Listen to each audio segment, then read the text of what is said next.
My MIL kept saying my husband should have married his ex who could give him kids. So I told everyone why he actually doesn't want any because of what she let happen to him growing up. Now she's playing the victim. My husband and I have been together for 6 years, married for 3. We decided early on that we didn't want kids. It wasn't a difficult conversation.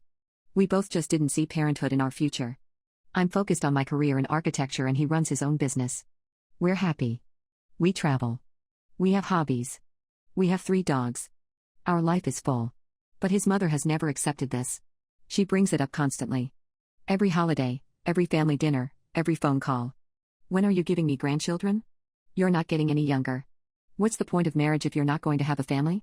His sister already has 2 kids. His brother has 1. She has grandchildren. But apparently that's not enough. The comments got worse about 8 months ago when his ex reached out on social media. She just had a baby with her new husband and posted some comment about how motherhood was the greatest joy in life. His mother saw it, screenshotted it, and sent it to him with the message, "See what you're missing out on?" He blocked her for 2 weeks after that. But she didn't stop. She started making comments about how his ex was such a sweet girl and so good with children and really wanted a family. None of which was true, by the way. His ex cheated on him with 3 different guys during their 2-year relationship and told him directly that she thought kids were gross. But his mother has rewritten history in her head. Last month she invited his ex to her birthday party. Didn't tell us. We showed up and there she was with her husband and baby. My husband went pale. We left after 20 minutes and he didn't speak to his mother for 3 weeks. She called crying about how she just wanted everyone to get along and couldn't we all be adults about it. He told her if she ever pulled something like that again we were done. So last week we go to family dinner. His whole family is there. His dad, his siblings, their kids, his aunt and uncle. We're sitting around the table eating when his mother turns to him and says, "You know, your ex sent me the sweetest message yesterday. She said I could visit the baby anytime I wanted. Isn't that kind?" My husband put down his fork. "Why are you still in contact with her?" "Because unlike you, she understands the importance of family. We're not together. We haven't been together in 7 years. Why would you have any relationship with her?" His mother smiled this tight little smile. "Well, maybe if you'd chosen differently, I'd have a grandson from my own son instead of having to borrow someone else's." The table went quiet. My husband's sister tried to change the subject. His dad looked uncomfortable. But his mother kept going. "I'm just saying, she was ready to give you children. She wanted the same things I wanted for you. And now look at her. She has a beautiful family. And you have, what exactly?" That's when I lost it. I stood up. My hands were shaking. "You want to know why he doesn't want kids? You really want to know?" My husband grabbed my arm. "Don't." But I was done. 7 years of this. 7 years of her passive-aggressive comments and manipulative guilt trips and trying to control his life. He doesn't want kids because of what your second husband did to him when he was 9 years old. For 7 years. While you were too busy with your new marriage to notice or care. The room went dead silent. His mother's face drained of color. His sister's mouth fell open. His dad stared at his plate. "And you knew," I continued. "He told you when he was 15. He finally worked up the courage to tell you what had been happening and you called him a liar. You said he was trying to ruin your marriage. You sent him to live with his grandmother for a year until he agreed to never bring it up again." My husband was crying. His brother looked like he was going to be sick. "So no, he doesn't want to bring children into this world. He doesn't want to risk failing them the way you failed him. And honestly, after meeting you, I don't blame him." I grabbed my purse and we left. His phone has been blowing up for a week. His mother is telling everyone I attacked her unprovoked. That I made up vicious lies to hurt her. That she's the victim here. His aunt called me a monster. His sister is torn because she remembers that year their brother went to live with their grandmother but never knew why. His dad finally called yesterday. He said what I said was true. He said he's felt guilty for years about not protecting his son. But his mother is demanding I apologize for airing private family business and humiliating her in front of everyone. My husband says he's relieved it's finally out but he's barely sleeping. He's not angry at me but I can tell this has broken something open in him. His mother is now posting on social media about how cruel daughters-in-law can be and how families should protect each other, not tear each other down. The irony is almost funny. So I guess my question is, was I wrong to expose what she did after years of her throwing his ex in his face and acting like he's broken for not wanting children? The family is completely fractured and honestly I'm not sure we can come back from this. So after we left that dinner, my husband didn't speak for the entire drive home. Not angry silence, just this hollow quiet that scared me more than yelling would have. When we got inside he went straight to our bedroom and I heard him on the phone with his therapist leaving a message asking for an emergency session. That broke my heart. He's been doing so well. He's been in therapy for 4 years working through everything and he'd finally gotten to a place where he could talk about it without shutting down completely. And I just ripped that band-aid off in front of his entire family. I sat outside the bedroom door for an hour before he came out. His eyes were red, but he wasn't crying anymore. He sat down next to me on the floor and said, "Thank you. I didn't expect that." He said he's been carrying this weight of her denial for 15 years. That every time she brought up kids or his ex or talked about what a wonderful mother she was, it felt like she was erasing what happened to him all over again. He said he knew I did it out of anger, but that maybe it needed to come out this way because he never would have had the strength to say it himself. We stayed up until 4 in the morning just talking. Really talking. About things he's never fully told me before. About how alone he felt as a kid. About how his stepfather would do things and then act completely normal at family dinners. About how when he finally told her, she slapped him across the face and called him an attention-seeking liar. But the family fallout is insane. His sister called the next morning. She was crying so hard I could barely understand her. She said she remembers that year. She was 13 when he got sent to their grandmother's house. She remembers her mother saying he was going through a rebellious phase and needed discipline. She remembers family gatherings where everyone acted like it was normal that he wasn't there. She said she's been going through her own therapy records because she's realizing how much their mother manipulated all of them. His brother hasn't called. His wife did though. She said he's been locked in their garage for 2 days working on his car and won't talk to anyone. Apparently he lived in the house for 3 of those years and never knew. He feels guilty. His dad came over 2 days after the dinner. That was rough. He brought a box of old journals and letters. Stuff he'd kept hidden for years. He said after I left he couldn't keep lying anymore. He told his wife, in front of everyone still at the table, that what I said was true.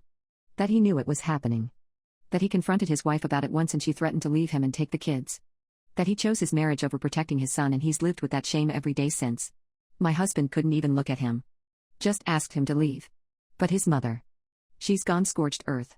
She's telling people I made it up because I'm jealous of her relationship with her son. She's saying her ex-husband was investigated by police and cleared, so obviously nothing happened.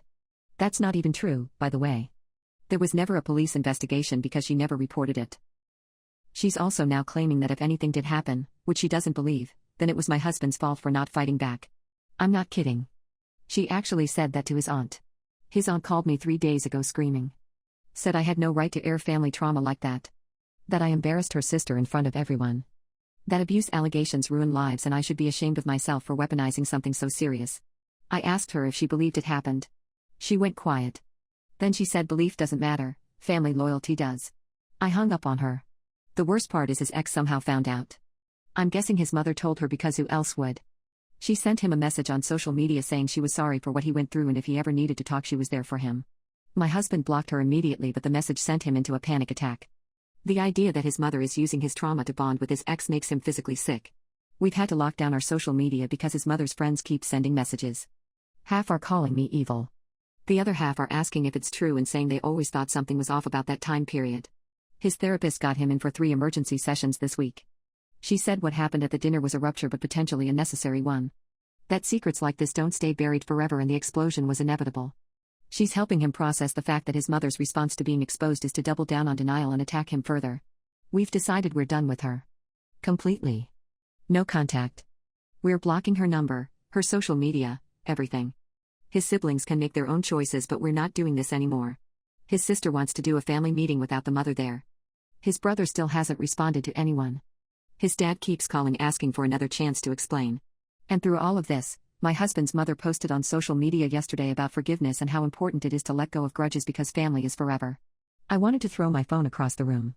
So now I'm sitting here wondering if I actually helped anything or just made his life exponentially harder, because his family is imploding and his trauma is now public knowledge and his mother is playing victim so convincingly that half the family believes her.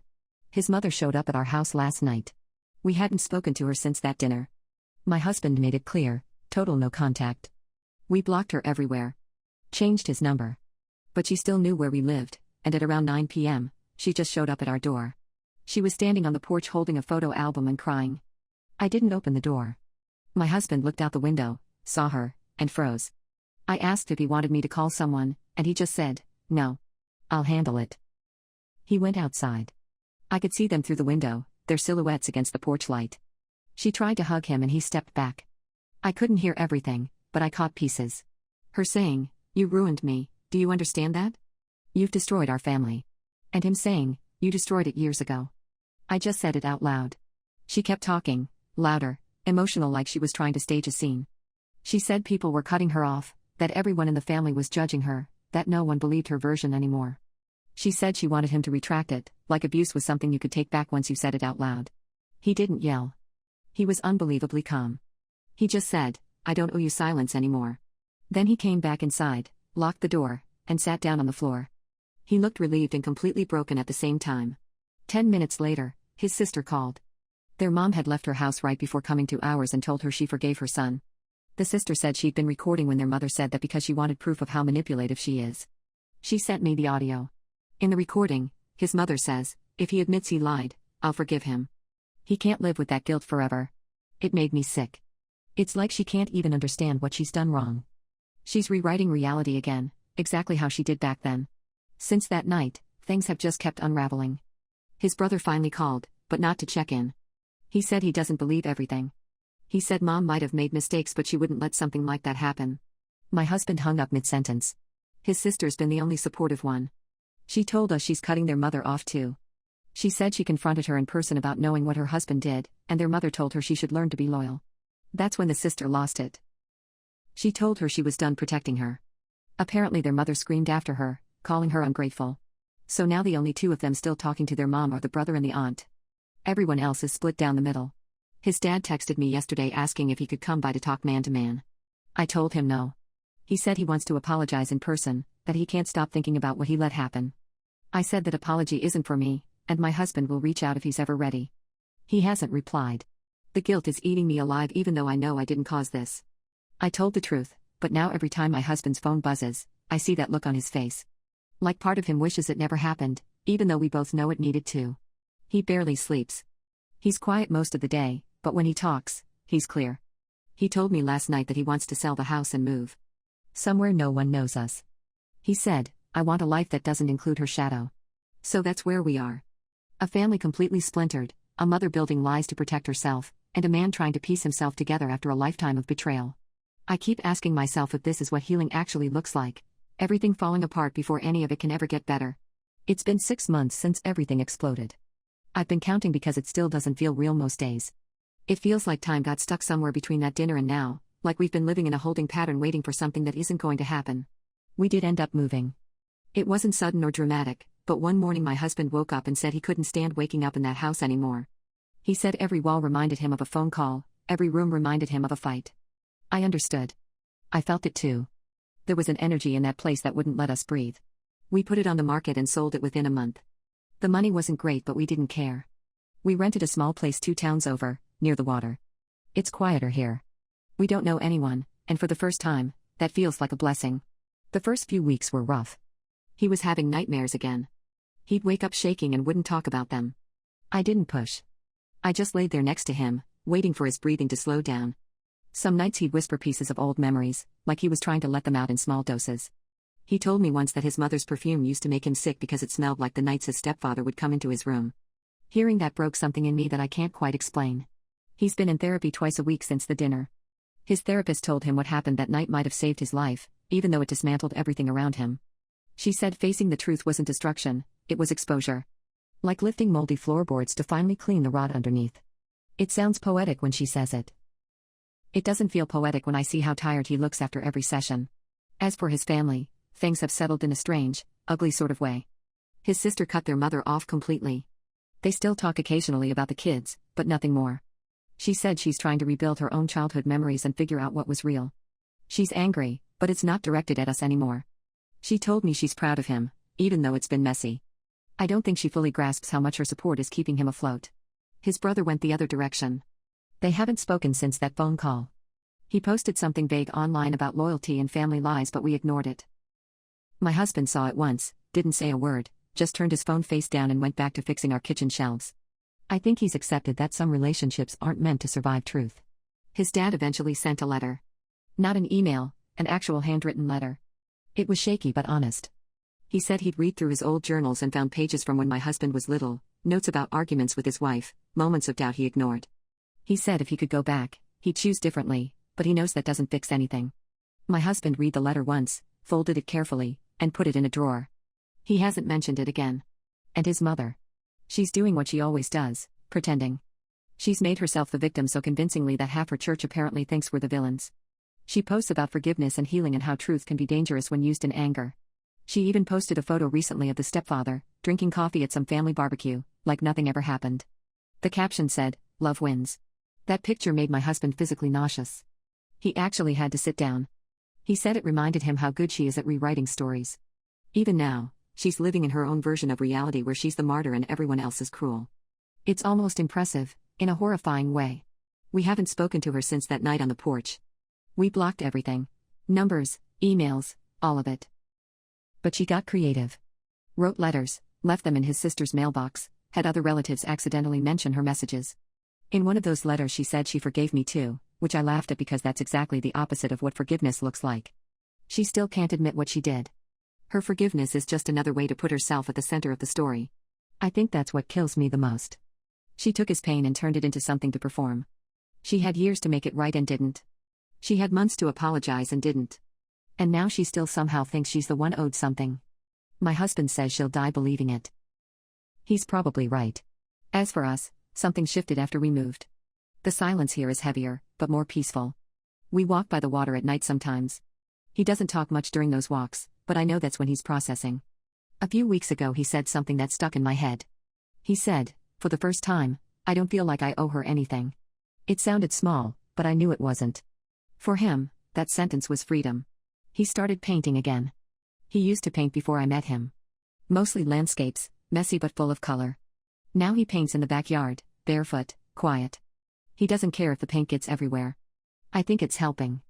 I caught him smiling for the first time in weeks last Sunday when one of our dogs tracked mud across the freshly painted deck. He just laughed. A real, unguarded laugh. That sound almost made me cry. I've been thinking a lot about what happened, not just the dinner but the whole spiral after. I don't regret what I said. I've questioned it, of course. I've replayed that night over 100 times, wondering if I should have stayed silent. But then I see how open he's become now, how much lighter his face looks when he talks about our future, and I know silence would have just kept him chained to a lie. I'd rather live through an earthquake than keep pretending the ground was solid. The only thing I wish I'd done differently is how I handled the aftermath. I spent weeks obsessively reading everything people were saying about us. I shouldn't have. It made me bitter. People take sides without knowing the story, and it's strange watching strangers argue about your life. My husband told me to stop feeding the noise, to stop letting other people's opinions fill the gaps that pain leaves behind. He's right. The pain eventually stops echoing if you stop giving it walls to bounce off. His therapist suggested a type of closure exercise where you write a letter to the person who hurt you and then burn it. He did it last month. He sat outside with a single page of paper. I asked if he wanted me there, and he said yes. It wasn't long, but when he lit it and watched it burn, something softened in him. He was quiet the rest of the day, but it was the kind of quiet that doesn't hurt. Like after a storm when the world finally stops shaking. He's not healed, not yet. But he's not drowning anymore either. I think sometimes about his mother's face that night at dinner. The shock, the rage, maybe even a flicker of guilt before she pushed it down. I wonder if she ever sits in the dark and remembers. I doubt it. Narcissists can't sit in the dark for long, they need light to perform under. The last I heard, she's trying to host some kind of family reunion over the holidays. His brother is going, of course. His sister said she's skipping it. His dad declined. So it'll probably just be her with whoever still pretends she's innocent. She'll play hostess and talk about how she doesn't understand why everyone drifted away. It's almost tragic, the way she'll never realize she drove them off herself. Our house here doesn't have much. Hand-me-down furniture, thrift store plates, mismatched mugs. But it feels like ours. I planted a small garden last month. Nothing fancy, just herbs and a few flowers. He helped me build the planter boxes. He said it felt good to make something, even if it's small. I think that's where healing starts. Small things that quietly grow in the background while you learn to breathe again. A few days ago, his sister called to say their mother tried to show up at her daughter's school unannounced. The staff didn't let her in, which caused a scene. Apparently she yelled that her own family was turning her grandchildren against her. I shouldn't have laughed, but I did. It's weird how someone can break so badly but still find time to play the victim. I told his sister we're done being the cleanup crew for her mess. She agreed. She said she's realized their mother never wanted a family, she wanted an audience. Maybe that's all she ever saw them as. Actors in her little performance, there to make her look like the loving mother she pretended to be. The truth is, there's no revenge or perfect ending here. Just distance. That's our version of justice. Every mile between him and that woman is a piece of peace he finally owns. Every morning he wakes up without hearing her name, that's a victory. Sometimes at night I still think about that dinner table, how quiet it went after I told the truth. How no one moved, how she sat frozen, eyes wide like her whole world cracked open. I used to feel guilty about that silence. Now I think it was the most honest sound that family ever made. She tried to fill the silence with noise again, but none of it reaches us here. We built our own home out of what was left. It's not perfect, but it's real. And for the first time in his life, he's free from her version of the story. If there's one thing I've learned through all of this, it's that truth doesn't destroy families. Secrets do. Truth just shows what was already broken. And no matter how many lies she wraps around herself, the truth is still out there, steady and stubborn, refusing to disappear. That's enough for me. It's enough for him too.